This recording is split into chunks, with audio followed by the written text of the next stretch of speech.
Las leyes se bajan de los códigos y se suben claritas a la radio para que las comprendas y las uses a tu favor.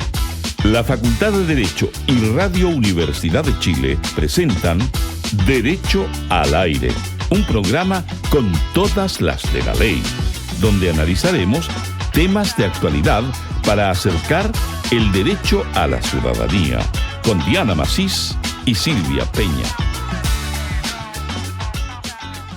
Bueno, las bienvenidas siempre son hermosas porque generalmente se espera algo bueno, un nuevo amor, un nuevo miembro de la familia. Ahora se la damos a todos ustedes, nuestros queridos auditores de Derecho al Aire. También se la damos al nuevo año y a todos los jóvenes del país que comenzarán la educación superior porque empiezan una nueva etapa. Y en especial, por supuesto, a los nuevos alumnos de nuestra facultad, a los mechones de Derecho de la U. Y también a nuestro invitado de hoy. Silvia, ¿cómo estás? Hola Diana, estoy muy bien. Es verdad, estamos en una época de despedida y también de bienvenida. Hoy es nuestro último programa Derecho al Aire del año. Y mañana se acaba el año además. Como tú dices, ya el próximo lunes vamos a tener los resultados de la PAES. La dieron casi 260.000 personas. Un porcentaje pequeñito de eso va a entrar a la Facultad de Derecho el próximo año. Y para hablar de eso, y no solamente de los puntajes, sino que un poco más por dentro, tenemos a un súper invitado, nada menos que al director de la Escuela de Pregrado de la Facultad de Derecho de la Universidad de Chile, Miguel González Lemos. Bienvenido, profesor. ¿Qué tal? Mucho gusto, Silvia. ¿Qué tal, Diana? Un agrado. Muy bien, muchas gracias. Hay que decir que hay mitos en torno al director. Dicen que es rudo, que interroga, que es estricto, pero que además es muy buen profesor y que sus clases sirven de base para otros ramos. Pero también dicen que es un muy buen arquero de fútbol, o lo era, no sé, habría que preguntarle a él, y que además algo que le gusta mucho a los mechones, a los alumnos, es que se pone con un asado a fin de semestre. Todo eso vamos a conversar con él, ¿no? Exactamente. Vamos a develar todos estos misterios. Prometedora la conversación, muy bien. Pero antes de todo esto, y de que fuera director, fue mechón y entró por la puerta de Pío IX. Y quisiera preguntarte, ¿cómo fue esa primera vez, esa sensación de entrar a través de las columnas de la Facultad de Derecho? Eso fue el año 96, ya han pasado algunas décadas de aquel momento. La sensación que tengo, recuerdo, muy vívida, es de mucho orgullo y de mucha alegría por entrar a la facultad. De hecho, en la educación media, mis áreas de interés tenían que ir con historia, filosofía, humanidades, pero fueron unas muy buenas conversaciones que tuve con mi abuelo paterno, que justo había muerto un año antes, quien me ayudó mucho a definir ingresar a la facultad. Así que ¿Era abogado? ¿El abuelo era abogado? Mi abuelo no era abogado, Diana. Sí, tengo tíos abogados, pero le gustaba mucho de la formación jurídica y todo lo que representaba la Facultad de Derecho para el país en esa dimensión republicana.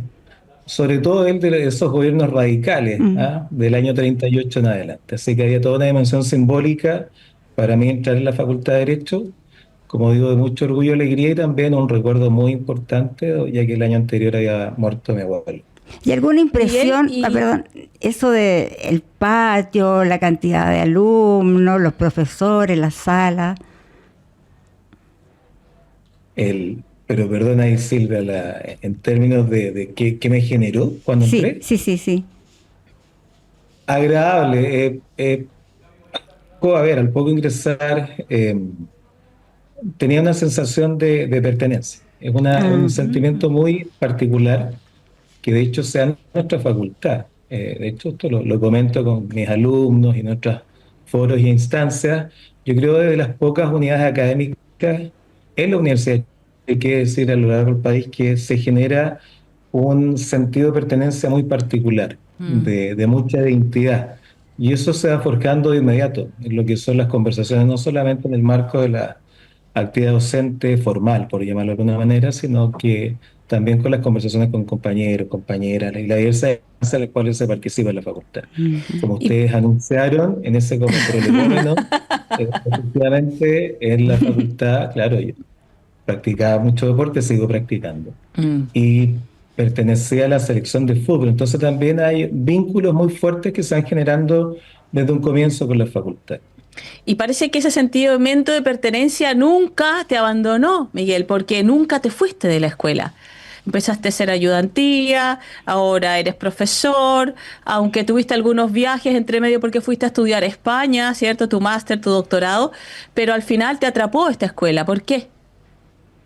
Es Ese sentimiento, bueno, no solamente me ha embargado a mí, sino que es algo muy propio de la facultad. De que es muy difícil que alguien que ingrese a la facultad se desligue, más Mm, allá de que luego se egrese, se titule, se Ujú. desempeñe en el ámbito profesional, pero la ligación emocional sigue por siempre. En mi caso particular, yo les debo decir que la primera clase que yo tuve, creo que fue, sí, Derecho Civil uno, me acuerdo perfecto, en la sala uno de Pío Nono, ujú. y al poco andar la clase, el profesor de entonces, mi sensación era que yo quería estar ahí, haciendo clases como Ah, qué profesor. rápido, Eh, sí.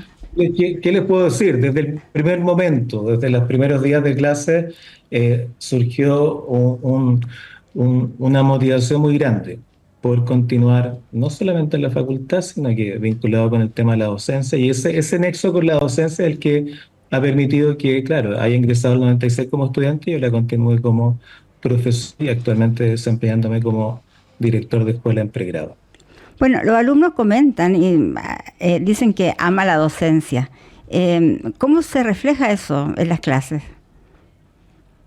O sea, Una pregunta, Silvia. mm, Estas cosas no se explican desde un punto de vista cognitivo. Esto es un tema que va desde las entrañas. Hay mucha pasión, mucho fervor. Yo leo y sigo mucho a Gabriela Mistral. Gabriela Mistral, en el Decálogo, el maestro dice, maestro, sé fervoroso. Para encender lámparas has de llevar fuego en tu corazón. Mm. Y la verdad es que del día que más disfruto de la facultad es, sin lugar a dudas, cuando estoy en el aula con mis alumnos. Y los alumnos son muy perceptivos y captan y entienden bien cuando la persona que está al frente no solamente entrega conocimiento jurídico vinculado con nuestra disciplina, sino que hay algo más. Ese mm. fervor, esa vocación docente que la tengo desde el primer minuto que entré a la facultad, creo que la logro transmitir. De hecho, también yo siempre he entendido que la docencia en sus diversos niveles, no solamente el ámbito universitario, ¿sí? Al final la actividad docente es transversal, desde los playgroups, desde Desde los pre-kinder hasta chiquititos, obviamente claro, sí. los pequeñitos, es lo mismo, pero la educación es transmitir afecto Mm, mediante el intelecto. Esa es la educación. Y a partir sí. de ahí uno forja el carácter de las personas con quienes comparte. Y ese tipo de conversaciones tenemos, bueno, desde el primer momento con mis alumnos, yo creo que han logrado ver que lo que realmente siento de forma genuina lo traspaso Mm. cada vez que entro a una aula de clase. Estamos conversando Mm. con Miguel González Lemus, él es director de pregrado de Derecho de la Universidad de Chile y estamos hablando de su amor por la docencia. Y también sabemos que la mayoría de los exámenes, al menos creo, no sé si me equivoco, de introducción al derecho son orales. ¿Por qué esto? Sabemos que el examen de grado y muchos exámenes de derecho son orales, pero lo haces por exigencia, lo haces para entrenar a los futuros abogados. ¿A qué responde esta práctica? Primero, Diana, yo habría de precisar, A ver, porque precisemos. primero, precisemos, hay distintos instrumentos de evaluación. Yo en Sí. mis cursos empleo distintos instrumentos de evaluación, ensayos escritos, pruebas escritas, juicios simulados donde también tienen que redactar escrito y la exposición oral obviamente frente a un tribunal. Y es cierto que empleo mucho examen oral. Ujú, Y la razón, más que por un tema de estar anquilosado en la tradición y memorial, sino que tiene que ver con un tema de exigencia académica. Estoy ujú. convencido de que a partir de los exámenes orales hay una mayor exigencia para los estudiantes. En simple, un estudiante se prepara distinto para un examen oral que para un examen escrito. hay mayor preparación. Hay distintas habilidades y competencias que se evalúan, no solamente lo que tiene que ver con el manejo de los contenidos o la materia, entendido de forma tradicional, sino la forma como los estudiantes logran relacionar las materias entre sí, cómo logran aplicar lo que han estudiado, cómo logran defender puntos de vista, porque la manera como abordo los exámenes orales, y yo siempre se los transmito a los alumnos, que el óptimo, ideal de un examen oral es una conversación entre el docente y el estudiante, no es una lógica de ping-pong o para repetir cosas de memoria, sino que el alumno sepa poner bien lo que estudió y sepa defender sus puntos de vista. Y efectivamente, además, esta modalidad de evaluación tiene mucho que ver con la coherencia en la formación de nuestros estudiantes, porque al finalizar en los estudios de pregrado, una parte, ahora porque se modificó, tal vez más adelante podemos conversar de que una parte del examen de grado es una parte oral, que tienen que saber desempeñarse desde el primer año. Claro. En estas décadas que han pasado, la escuela, ¿qué tanto ha cambiado? ¿Con qué se van a encontrar los estudiantes que lleguen en marzo ya, verdad, a la facultad? Claro, se plantea las décadas, claro. Sí. Comparado al 96 ahora, han pasado muchas cosas distintas. Yo, a ver, destacaría 3 puntos fundamentales.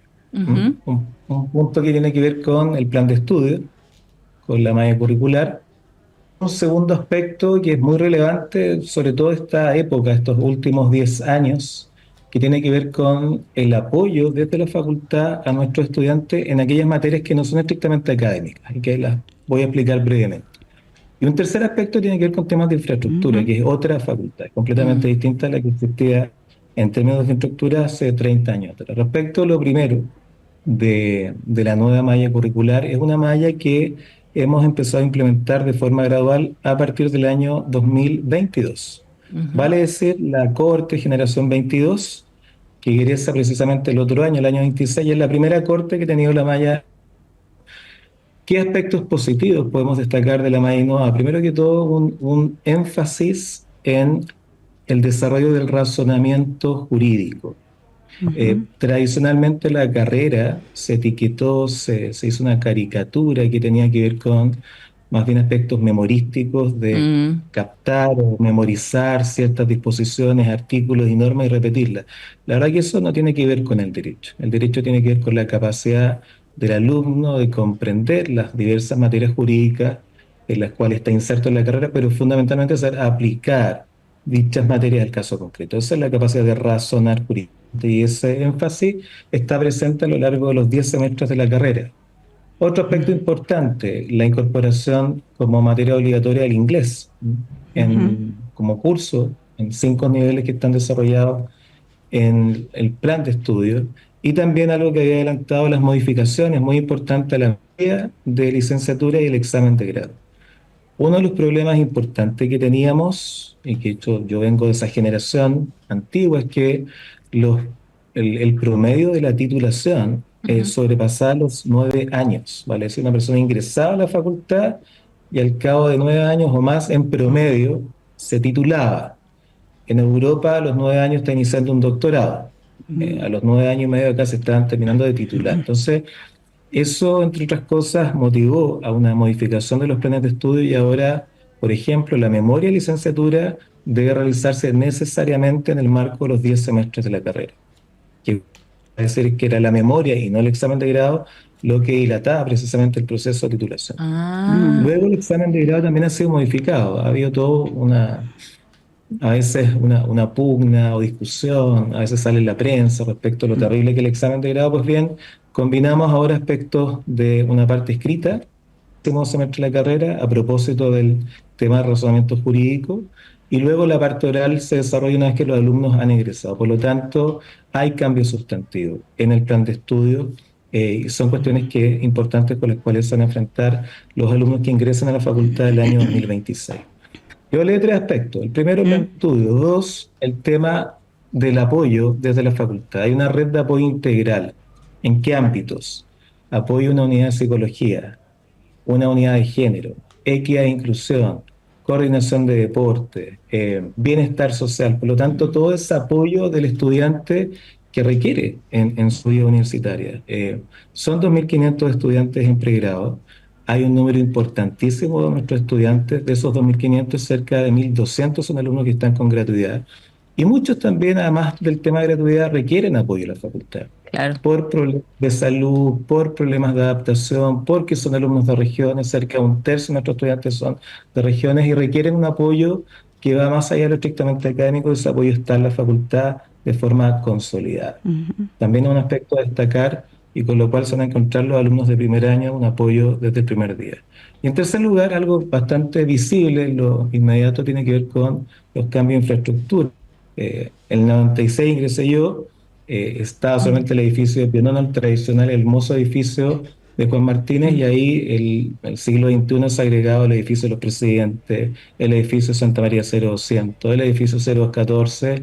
Hemos inaugurado el jardín de la escuela, que incorporó cerca de 1.000 metros cuadrados, espacio que necesitamos, la verdad, porque acá se hablaba de la mole de Pío IX. Pues bien, hay un espacio verde muy bonito del jardín de la escuela, y en marzo se va a inaugurar los cimientos de la Los facultad. cimientos, claro, sí. Está informado, ha habido ya algunos videos que han circulado, y la verdad es que es una obra hermosa. Se van a incorporar cerca de 1.000 metros cuadrados que están destinados preferentemente a los estudiantes. Hay salas de estudio, salas de descanso, otro gimnasio que se incorpora. Por lo tanto, es un cambio significativo para el bienestar de nuestros estudiantes. Por lo tanto, quienes se incorporen e ingresen a la facultad el año 2026 van a encontrar una facultad muy distinta en muchos aspectos a la facultad que nosotros conocimos hace 30 años atrás, pero manteniendo el mismo sello, el mismo espíritu y la misma calidad. ¿Cómo definirías a los estudiantes de la facultad, Miguel? A ver, Diana, yo creo que, como dicen a veces en Oriente, que en Occidente somos muy buenos para las definiciones. Yo creo que definición taxativa que muchas veces deja fuera o reduce cierto aspecto importante, yo le daría ciertas características distintivas. ¿O cómo las ves tú?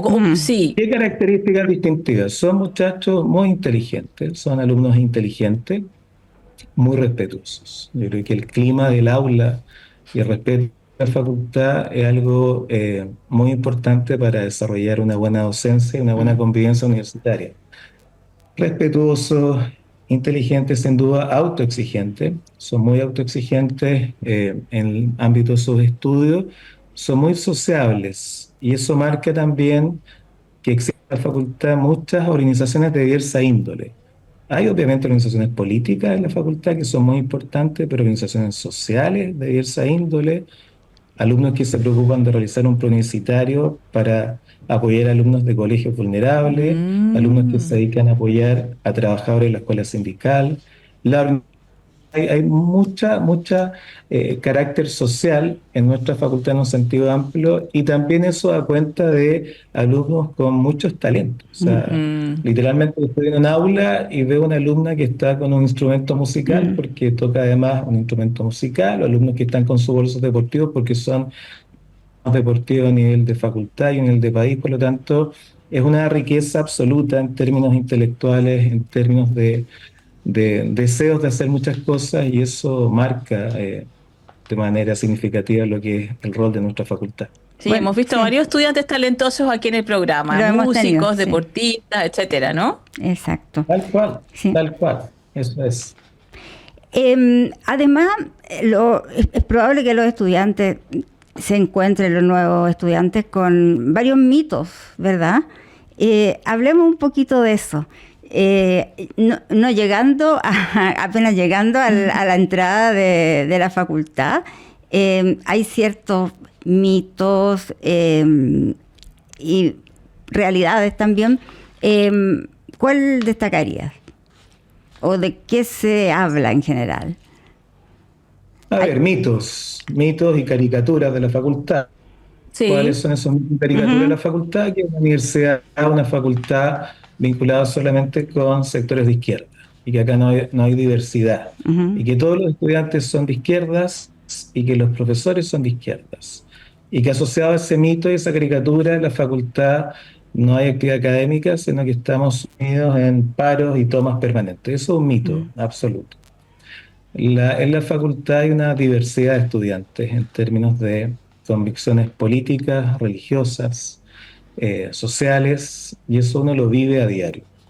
Hay, como he dicho, mucha actividad política en nuestra facultad, un grupo de estudiantes, pero como sé actividades políticas, hay actividades también, como he reseñado, en términos sociales y deportivos. Por lo tanto, es un mito decir que acá en la facultad está teñida de rojo, para ser bien claro. Eh, Hay alumnos de todo tipo de tendencia política, de hecho, un dato muy concreto. Ujú. En el marco de lo que son las elecciones, que son permanentes, populares, hay una institucionalidad de representantes estudiantiles ejemplar en la facultad, no solamente por lo que es la elección permanente y regular del centro de estudiantes, sino los delegados de generación, que conforman en conjunto el Consejo de Representantes. Pues bien, en el marco de la generación 2025, uno de los delegados, el que sacó la primera mayoría, no es precisamente un alumno de izquierda, ni mucho menos, sino que tiene un pensamiento político distinto y obtuvo una alta de eso. Ujú. Entonces es un mito pensar que acá solamente vienen personas de un solo signo político, sino que hay cabida para todo tipo de pensamiento y se respeta. Y el disenso es importante en un tono respetuoso y un clima democrático. Estamos De la misma conversando. manera, Sí, perdona. Sí, sí, sí, sí. Diana, No, no, sigue, perdona. es que era la segunda parte del mito que Ujú. está Ah, el otro mito. vinculada conceptualmente, sí, que son dos mitos vinculados conceptualmente. Una facultad de izquierdas y luego que acá solamente hay paralizaciones, hay paros, hay tomas que no hay clases. Eso es un mito, una falacia. No puedo ocultar que hemos tenido dificultades. Es una facultad en las cuales ha habido diferencias significativas, sobre todo lo que ha sido el siglo XXI. Hay importantes obras que se han escrito en la materia, pero son los últimos 8 años en la facultad no ha habido ningún tipo de paralización y hay absoluta regularidad en los semestres académicos. Los semestres comienzan las clases en marzo, terminan en junio, luego viene el periodo correspondiente de exámenes, las vacaciones de invierno. En la primera semana de agosto comienza el segundo semestre, la primera semana de noviembre terminamos las clases, luego los exámenes correspondientes, y prueba de ello es que con total tranquilidad, en los últimos 6 años, a partir de enero, tenemos semestre de verano. De ¿Mm? hecho, nuestro semestre de Ujú. verano ahora comienza el lunes 5 de enero. Entonces, es totalmente un mito señalar que acá en la facultad no tenemos clases ni académicas, sino que, por el contrario, podemos dar cuenta de absoluta regularidad, normalidad y estabilidad institucional. Bueno, llega el momento de Ese- la fianza. Estamos conversando con Miguel González Lemus, es el director de pregrado de Derecho de la Universidad de Chile. Tienes que darnos un regalo, una recomendación a nosotros y a los auditores. Que simpático el concepto, una fianza. Es para salir de acá, claro. La fianza es una garantía. Sí. Sí, me aplicaron el regalo. Tengo dos regalos, qué sé yo, para compartir, la verdad. Ya. Me habían dicho que en este espacio uno puede hablar de películas o de libros. Voy a mencionar uno de cada uno. Respecto de películas, porque me dijeron, oh, una película vinculada con temas jurídicos. Pues bien, hay una que me gusta mucho, tal vez no es tan conocida, que se llama El Juez, que es una película del 2014, protagonizada por Robert Duvall y Robert Ujú. Downey Jr. Duvall hace de juez, Downey Jr. es el hijo abogado, pero la verdad que obviamente no haré la trama de la película. Me gusta porque además del tema jurídico vinculado, obviamente hay una historia real de vida, relación Ujú. padre-hijo, entre este abogado y este juez, Y este que se juez. reencuentran después de mucho tiempo, luego que muere la mamá del abogado. Así que es una película que la puedo sugerir si es que les interesa. Y Ujú. respecto a un libro que la verdad que a mí me gustó mucho cuando lo leí en España, es un libro del 2009 de Javier Cercas, que se Ujú. llama Anatomía en un instante. Lo leí ya hace un tiempo atrás. Lo recordé porque hace poco me enteré que sacaron una serie, una película, una serie, una miniserie respecto a en el libro, que tiene que ver con el Mm. instante del golpe de Estado, intento golpe de Estado, del 23 de febrero de 1981 en España, que En para muchos España. marca el cierre y la transición que comienza el 5 con la muerte de Franco. Y ahí hay un intento de golpe de Estado por parte de Tejero. ¿Y cuál es el instante que, a partir del cual construye una obra maravillosa cerca? Es el instante en cuando Tejero apunta con un arma y dice que todo el mundo tiene que tirarse al suelo. Y hay tres personas que permanecen en pie, se permanecen sentadas, perdón, de forma incólume. Una, obviamente, Adolfo Suárez, el presidente de gobierno que estaba dimitiendo en esa fecha, Gutiérrez Mellado, que era su vicepresidente, antiguo general, y Santiago Carrillo, que era el líder del Partido Comunista. Entonces teje la historia a partir de estos tres personajes muy distintos entre sí, pero con esta historia en común de que quieren mantener la dignidad del cargo en circunstancias tan complejas como un golpe de Estado. Así que menciono esa película y ese libro en el marco de la fianza a estos pasos en la dado Diana. Es una Gran escritor Javier Cercas, no, muy interesante, sí, además del episodio. Sí, muy bueno, muy bueno. Bueno, Silvia, nos queda poquito, nos queda muy poquito. ¿Qué le vamos a preguntar ahora? No. Vamos a tener que preguntarle sobre el asado, creo yo. Sobre el asado. El mito de la... No dijo ese mito, y tampoco el de las columnas ni el de los semáforos, que cuando uno le pregunta a los estudiantes de Derecho es lo primero que dicen. ¿Cuál es el mito del asado? De los semáforos y de las columnas. Después en otro lo trataremos, en otro programa. Sí, pero eso sí, son mitos que a veces están. Pero yo quería destacar el otro mito que me despierta por supuesto, claro. Y el mito de los asados, ¿cómo es eso? A propósito que Diana le interesa mucho. Ese no es mito. Es una realidad. No es mito. Claro. Hacemos, a ver, los asados. Si los alumnos les gusta mucho el asado cierre de ciclo, es algo que he acostumbrado a hacer desde que he hecho clases en la facultad. Y tiene una variante interesante en los últimos 2 años. El año pasado, 24, y este año 25, que hemos juntado ciertas secciones hablando de profesores. O sea, no solamente he hecho un asado con mi curso, sino que se ha sumado otros cursos paralelos, el profesor Ruiz Tale, que además es el decano de la facultad, la profesora Paula Ahumada el año pasado, la profesora Constanza Núñez. Entonces, juntamos un grupo importante de estudiantes que hemos participado, y la variante que se ha incorporado a instancias del ciudadano es el karaoke. ¿Y tú qué cantas, Miguel? ¿Qué te gusta cantar en el karaoke? En el karaoke he cantado, pero con apoyo importante de ayudantes, porque ellos literalmente me ayudan a suplir mis falencias vocales. Entonces, el tema de rock argentino, también rock nacional nos gusta mucho. Pero sí quiero destacar algo de esa realidad sentada de los asados, que destaco absolutamente el comportamiento ejemplar de los alumnos, el excelente ambiente que se genera y esa combinación perfecta entre cercanía, entre el docente y los alumnos, y respeto. Es el rol que desempeña cada cual.